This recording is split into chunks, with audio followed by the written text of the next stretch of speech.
11s go down and take care of business like they should, but it is a little bit easier said than done. So both sides of this war here, we saw the Town Hall 10s getting the 2-star attacks on the Town Hall 11s, getting that done.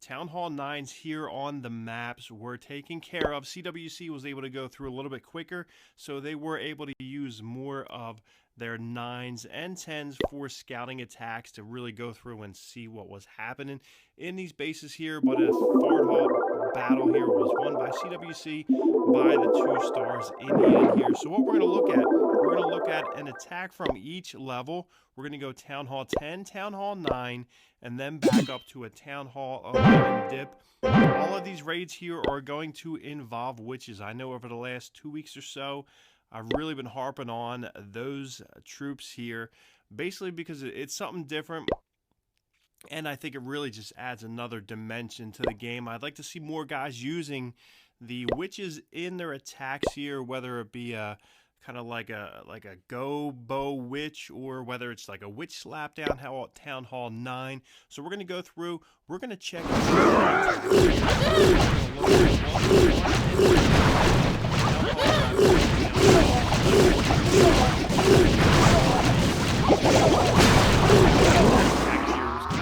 over the place.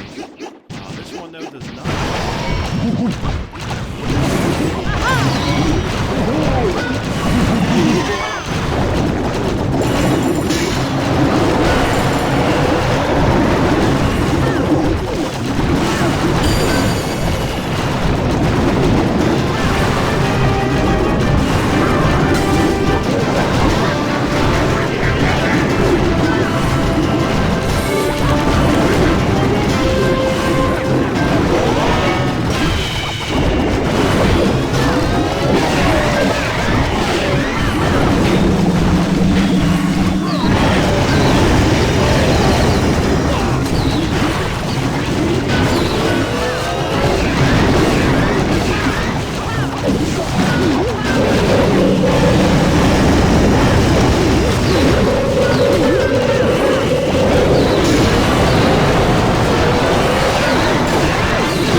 Really doesn't being targeted by Infernos. What it's doing right now is bumping their health right back up, so that when the Inferno turns back on, they will be in full health here. So we're going to scale back and see. Looks like the Inferno Tower comes back on, but by the time he gets back on there, the Hogs have enough percentage of that health left that they were able to take him out. So great job. So once you can get rid of those 2 Inferno Towers, this thing really turns into almost like a Town Hall 9.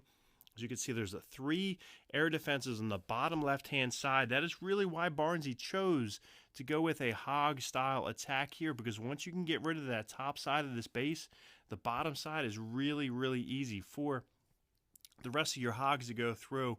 Even though they're not really making it towards the end, they lasted long enough. You got a golem still in the center compartment there. You got the heroes just working their way around this base coming south, and they are going to meet up, and that golem's going to start just trucking through.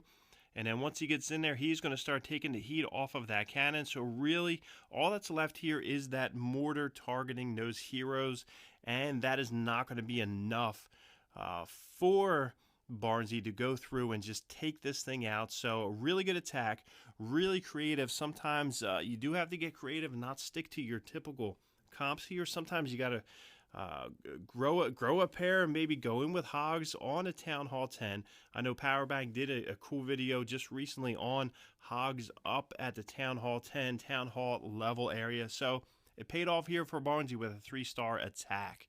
So now we're going to jump down and we're going to see Muffin Man. He's going to be going on my lucky number 22 here, and he is breaking out the Witch Slap attack here.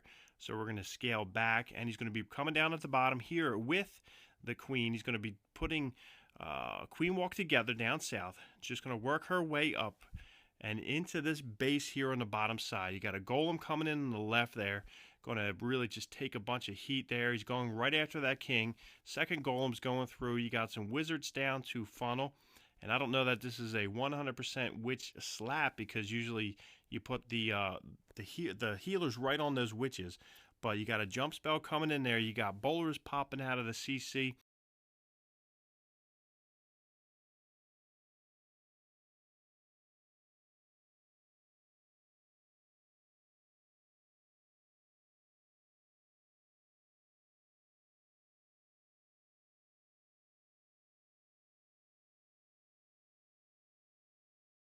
Meanwhile, let's bring in Laura Ingraham. She is the person who runs Life Z. She's got a big radio show that starts in about an hour, and she joins us for our nation's capital. Laura Ingraham, when we're anchoring with Brian, Steve and I know if there is a joke to be had, we're just going to keep our mouth shut because he's going to say it. I wanted to steal it. I decided not to. I gave it to Brian. Well, we had no idea. We'll do this in the after the show report. But Laura, real clear, it's President Trump showed some discipline yesterday, not making things worse with the FBI investigation, keeping things on his agenda in Kentucky. Well, I think that after yesterday with the Comey testimony and Rogers up there on Capitol Hill, it's clear that this investigation has been going on now, we know, since last July. And one of the most interesting exchanges was when Congresswoman Elise Stefanik from California asked Director Comey, what is the normal protocol for reporting to the White House and to senior congressional intel leaders in the DNI about an ongoing investigation, a counter-intel investigation? And he said, he seemed slightly uncomfortable. He said, well, regularly it's quarterly. And we're just learning about this in March. Well, it would indicate that the president was aware of this investigation last fall. This was a moment in the hearing that didn't get a lot of attention. There was a writer on Conservative Treehouse who caught this yesterday. That was really interesting because it does, again, raise this question of a sitting administration investigating another an opposition campaign in an election year on something that seems like quite tenuous at very best with the information that we know they had at the time. So President Obama, if that's true, he knew about the investigation, and Congress was not notified officially, apparently, until yesterday. Sure. Yeah, you know what's amazing, too, is there's no Russia. They act like President Obama was all over Russia for 8 years, and Donald Trump wants to have good relations. For 8 years, there was no problem. Remember? Mitt Romney, the 1980s called, they want their foreign policy back. And if they knew about the investigation in July and the problems they were having in their campaign and what they did with John Podesta's email in July, we didn't get sanctions until January.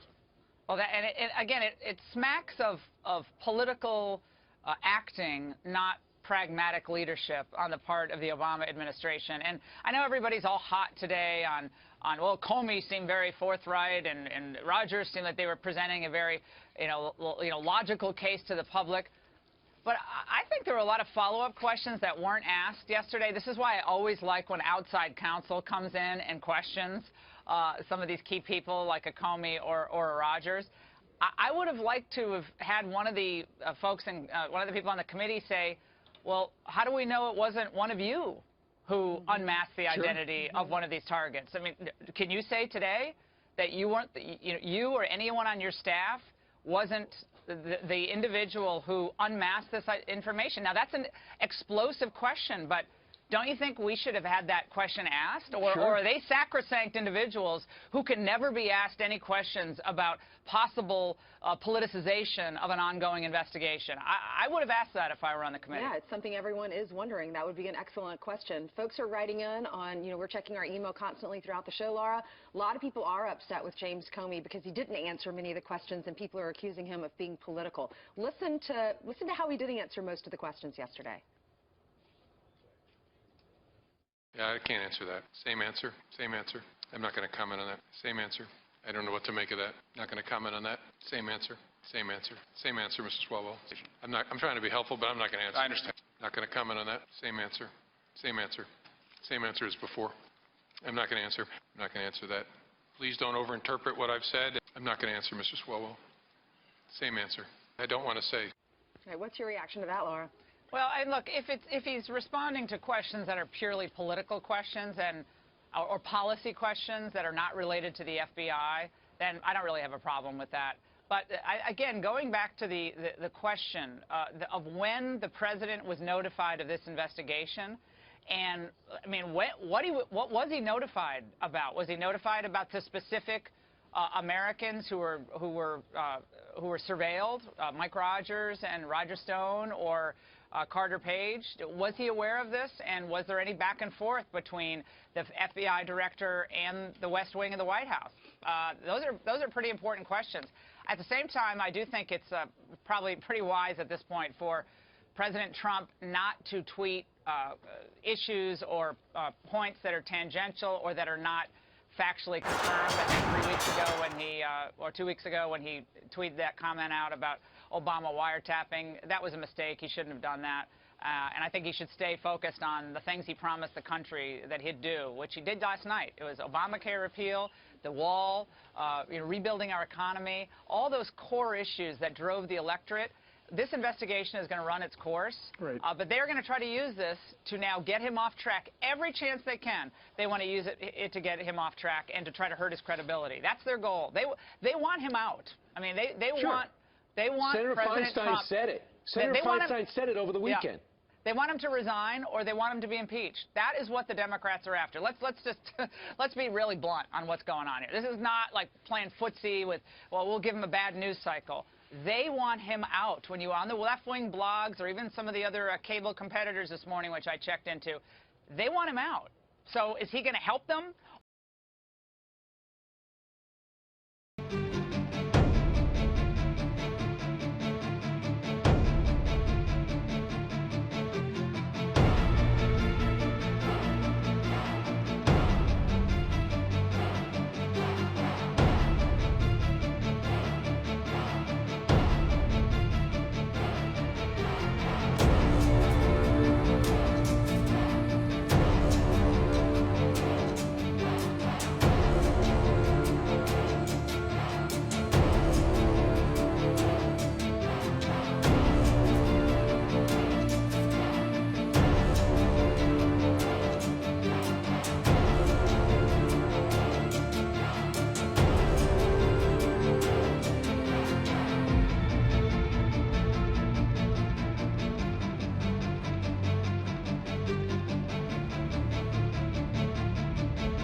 can't clean off.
Connor, do you know what wrestling is? I can Have you ever rest been my balls on your double-legged? forehead. Yeah, I know. Well,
Luego de nuestros procesos, cómo nosotros dejamos el diésel limpiecito, sin ningún tipo de residuo. Pase por aquí para que tú veas un poquito del sludge que sacamos de los tanques. Mírese esto. Aquí los equipos estaban funcionando porque Dios es grande. Mira para allá. ¿Qué filtro aguanta este tipo de sedimento?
sure you don't need help? Okay, yes.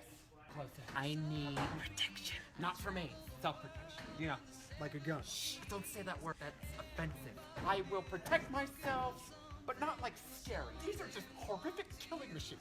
I need something in between. Have something like that. We have something for everyone. I like it. 1911, It's kind of nice.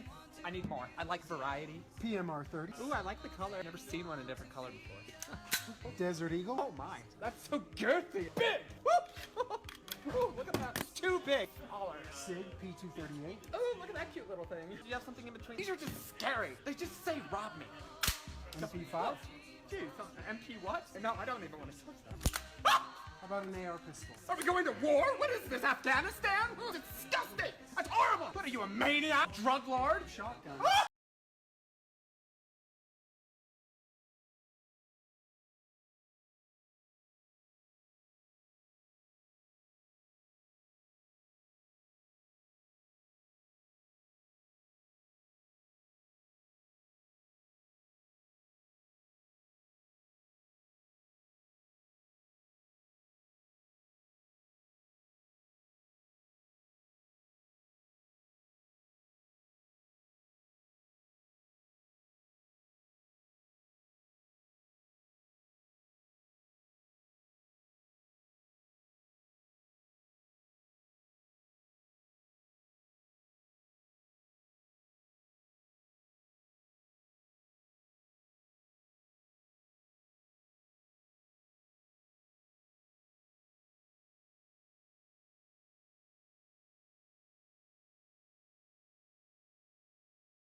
Estamos en el barrio 23 de enero, es el barrio históricamente chavista por excelencia, es lo que Chávez denominó el bastión de la revolución.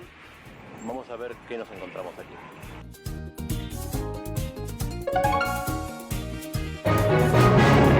Después de la muerte de Chávez, en este barrio su figura se mantiene viva.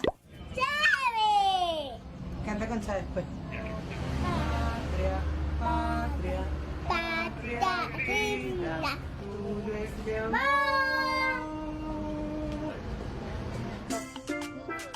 El 23 de enero es el barrio de la Revolución. El Che Guevara o el histórico miembro de las FARC, Manuel Marulanda, tienen su espacio en estas calles. Es el 23 de enero en Caracas. Un ícono. Porque siempre ha sido una parroquia combativa. Desde el principio de su fundación fue una zona contestataria. Pero lo que se respira realmente es chavismo en estado puro.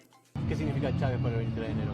Pues significó mucho para nosotros, fue el que dio el paso adelante para tener esta revolución. Y el apoyo al presidente Maduro no es ni mucho menos unánime aquí. La posición respecto de Maduro, ¿cuál es la del barrio?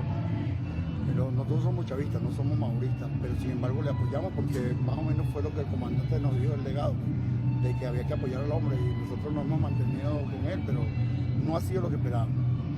El comandante nos lo impuso y nosotros seguimos la regla del comandante, pero lo cuestionamos. ¿Usted cree que Maduro podría hacer algo en el tema de los alimentos? Le falta contundencia.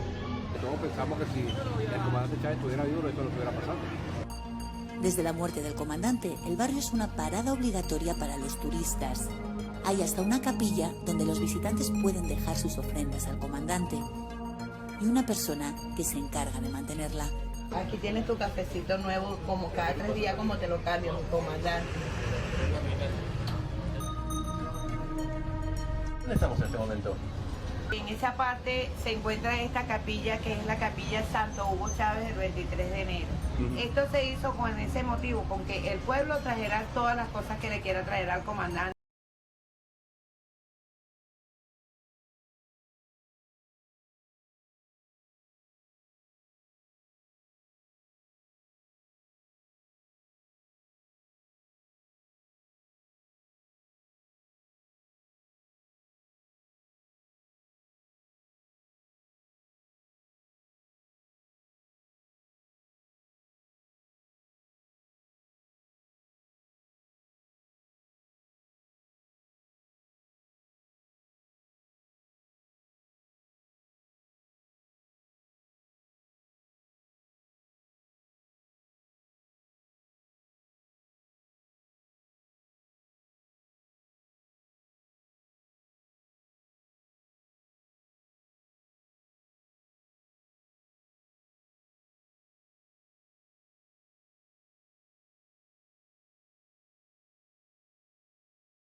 All grows up towards the spine instead of the spine down. Now, B-Rad is smaller than most baby sloths, and the staff here at the sanctuary believes that he may have been malnourished when he was out there in the wild, and it could be part of the reason that he fell out of a tree. Fortunately, he was brought here to the sanctuary, and they're going to provide him with all the nourishment that he needs so he can grow bigger and stronger and eventually be released back out into the wild. Now, baby sloths make a really interesting noise, and B-Rad's not making it, but they do go.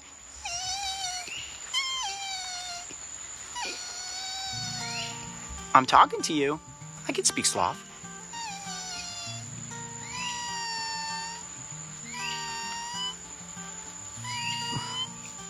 Yeah.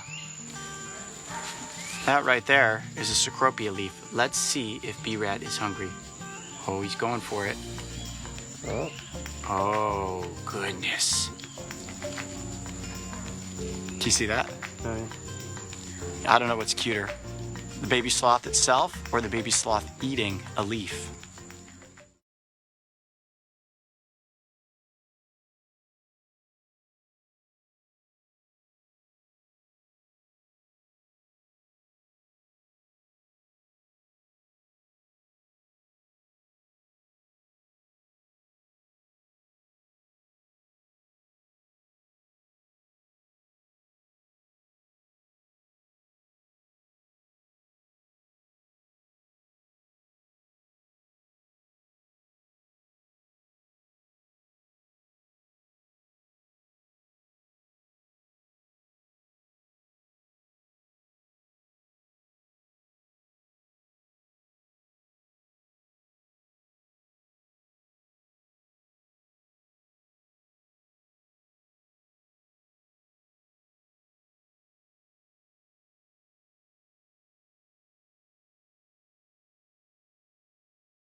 ¡Anda, Gorgory! ¡Baja tu cabeza! ¡Es la mano, boca!